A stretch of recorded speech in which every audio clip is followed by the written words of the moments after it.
बच्चों, आज हम पढ़ने वाले हैं गणित का बहुत ही महत्वपूर्ण टॉपिक चक्रवृद्धि ब्याज।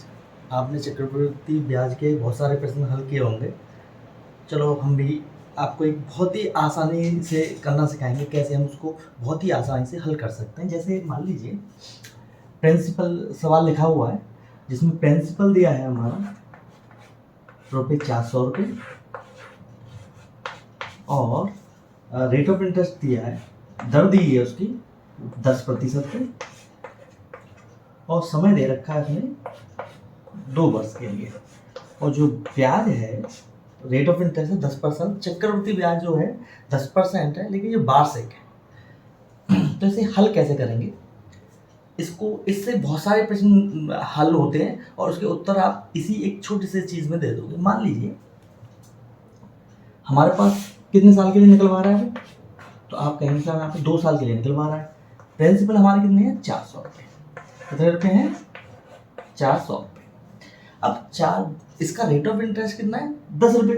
तो 10 रुपये मतलब 10% का मतलब है 100 रुपये पे 10 रुपये। 100 रुपये पे 10 रुपये।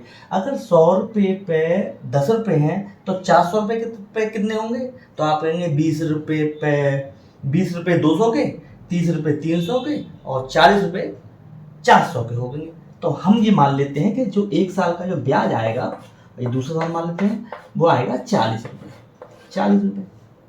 अच्छा, दूसरे साल में भी 40 रुपये ही आएगा साधारण ब्याज। लेकिन जब हम दूसरे साल में जाएंगे, क्योंकि पहले साल का साधारण ब्याज और चक्रवृद्धि ब्याज समान रहता है।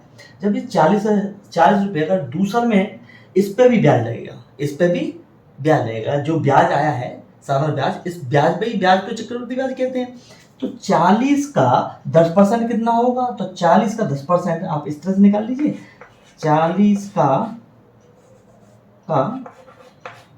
10%, और 40 का मतलब होता है गुणा 10, और परसेंट को चिन्ह को उठाएंगे तो 3200 करना पड़ेगा। तो इस 2 जीरो से 2 जीरो करके तो 4 एकम 4, मतलब उसके रुपये कितने आएगा?